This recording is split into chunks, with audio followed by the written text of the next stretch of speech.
When speaking of the mechanics of power and glory, people often fall prey to a catastrophic illusion. They believe that money is an absolute shield and that accumulating immense wealth will allow them to escape all misfortune. However, if we look at history through a cold lens to clearly see the true nature of greed, we find a truth far more naked and cruel. In the chessboard of the powerful, where forces vie for absolute control, wealth has never been a safe haven. It is like a torch burning bright in the dead of night, serving only to summon the pack of wolves. Possessing a colossal fortune is, in itself, a strategic blunder. Flaunting that wealth before the world is a self-imposed death sentence. And clinging to glory without sufficient capability, cunning, or armed force to protect it is the pinnacle of stupidity. Furthermore, when the masses see a wealthy merchant or a lord stripped of their status and cast into a dark dungeon, they often cheer loudly, believing that justice has just struck down a villain. They fail to realize they are merely witnessing the conclusion of a hunt. The superior being locked in an iron cage is rarely a demon subdued by justice. For the most part, they are merely an animal that has been fattened up for the day of slaughter, according to the calculated designs of a larger and more bloodthirsty predator. First, let us dissect the first principle, the mistake of becoming too wealthy. In any kingdom, the leader must always be the sole center of power. Power is like a jealous lover, and the throne never accepts a potential challenger. When an individual accumulates wealth that rivals or far exceeds the imperial treasury, that person is no longer a commoner. They have become an uncrowned king. Sovereigns understand very well that gold and silver are the backbone of war and the tools to purchase loyalty. Anyone holding vast resources can recruit soldiers, bribe nobles, and manipulate the entire court. Therefore, the existence of an ultra-wealthy individual is inherently a direct threat to the stability of the throne. A king does not need to wait for that person to rebel, for that massive fortune is, in itself, a crime of treason. Look at the fate of the Knights Templar under King Philip IV of France. The Templars were once the most powerful financial force in Europe, holding endless treasures and serving as creditors to many nobles. Philip IV, who was struggling with royal debts, looked upon the Templars' assets not with admiration, but with the cold eyes of a ruler seeking survival. The proud knights believed their religion and their vaults of gold would protect them. They were mistaken. In the king's eyes, they were merely a warehouse waiting for its doors to be broken down. The king recognized the Templars' wealth as a fatal mistake because it dared to exist where his authority was meant to be absolute. By becoming too rich, the Templars painted a target on their own backs. Wealth always creates an irresistible magnetism for those who hold the sword. A king, needing money to build armies or monuments, will always find a just reason to confiscate the gold of his subordinates.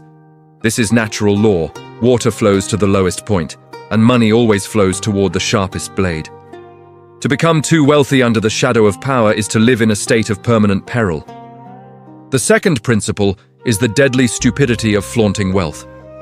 If being too rich is a mistake, then putting that wealth on display is digging one's own grave. Two things dominate human nature: fear and pride. A wise person never provokes these in a leader. However, wealth often breeds vanity, leading people to show off their prosperity through extravagant mansions, lavish banquets, and jewel-encrusted clothing. This ostentation is a disaster because it directly insults the ruler's ego. A sovereign believes that all glory and splendor within the kingdom must emanate from the throne. When a subordinate lives so luxuriously that they eclipse the royal family, it is not seen as success, it is viewed as insolence. It sends the message that the king is impoverished and that true power lies elsewhere. History holds a bitter lesson in Nicolas Fouquet, the superintendent of finances under King Louis XIV. Fouquet embezzled a fortune and built the Château of Vaux-le-Vicomte, an edifice of unprecedented luxury. Overcome by pride, he invited the Sun King to a grand gala at his new residence. The guests were celebrities, the food was exquisite, and fireworks lit up the entire night sky. Fouquet naively thought he was honoring the king. In reality, he was signing his own warrant. Upon witnessing splendor that even the royal palaces could not match, Louis XIV's pride was deeply wounded. The king saw a servant who dared to outshine him. That display was a challenge to ultimate authority. Just days later, Fouquet was arrested, stripped of all power, and left to rot in a dungeon for the rest of his life. His entire estate and his artisans were seized by the king to build Versailles. Fouquet's mistake was not just embezzlement, it was daring to flaunt his wealth before a king who demanded absolute worship. Flaunting wealth means discarding the cloak of humility that a subordinate must wear. It attracts the malevolent gaze of the sovereign and the envy of the crowd. Those who are truly formidable in the game of power always know how to hide their gold under simple tunics and feign poverty. For they know the glint of gold only blinds the owner and turns them into a target for the court's arrows. The third principle is the illusion of wealth without hard power. Accumulating treasure without political influence, military might, or protective alliances is the most tragic of illusions.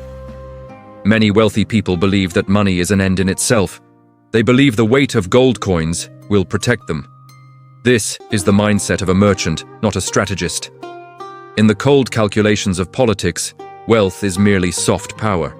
If it cannot be converted into hard power, into a situation where the throne's survival depends on you, then wealth is nothing but sea foam.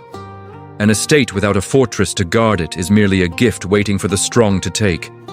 A rich man lacking strategy is no different from a sheep with golden wool. It does not raise his status, it only increases his value on the banquet table. Consider the story of Shen Wansan, the great tycoon of the early Ming dynasty. Through his acumen, his wealth rivaled the national treasury. When Zhu Yuanzhang built his capital, Shen Wansan funded 1/3 of the city walls and even offered to pay for rewards for the king's entire army.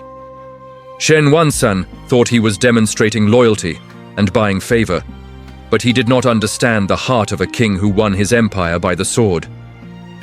Zhu Yuanzhang saw a commoner daring to meddle in the emperor's prerogatives. Shen had gold, but he had no army, no lineage, and no means of self-defense. He was merely a commoner stepping onto the chessboard of kings. Zhu Yuanzhang crushed him with ease. Shen Wansan was exiled, and his assets flowed directly into the state treasury. Shen's error was believing that money gave him a seat at the table with power, unaware that he himself was the dish on the table. Wealth must go hand in hand with strength, ruthlessness, and the ability to strike back to defend one's position. If you cannot protect your treasure through fear or calculation, you are merely holding the keys for someone more brutal. Finally, we must expose the charade of justice. When a king wishes to seize a subordinate's wealth, they rarely admit it is out of greed. They are master actors. They understand that blatant robbery would destroy their legitimacy and cause widespread panic. Therefore, they always cloak such seizures in the mantle of justice. The wealthy are never arrested for the crime of being too rich. They will be accused of corruption, treason, or exploitation. The court will stage grand trials with perfectly orchestrated evidence. The Templars were burned not because the king craved gold, but because they were accused of heresy. Fouquet was imprisoned not for outshining the king, but for mismanagement. When the crowd sees this, they are often jubilant. Their instinct is to envy the rich. They find satisfaction in seeing the powerful dragged through the mud and stripped of their glory. The king merely exploits that envy to legitimize his actions. The people hail the king as a defender of righteousness, unaware they are applauding a sophisticated robbery.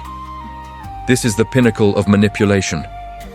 The ruler eliminates a threat, fills his coffers, and wins the hearts of the people all at once. Therefore, if you see a wealthy person or a lord arrested and judged, keep a cool head. Do not join the bloodthirsty crowd in the name of morality. Do not default to the assumption that the one kneeling is a demon. Look through the indictments to see the shifting of power. Ask who truly benefits, whose treasury will be filled, whose power is being consolidated. In most cases, the rich man goes to prison not because he is evil, but because he has grown too fat in a forest of hungry beasts. He is a pawn with too much value to be left in someone else's hands. He is simply the prey. The structure of power has no room for pity. Those who believe in fairness, or the protective power of money, are destined to be food for others. This game is eternal, its rules are made of iron, and the price of ignorance is destruction. How many more will be swallowed before the crowd stops applauding the executioner's blade?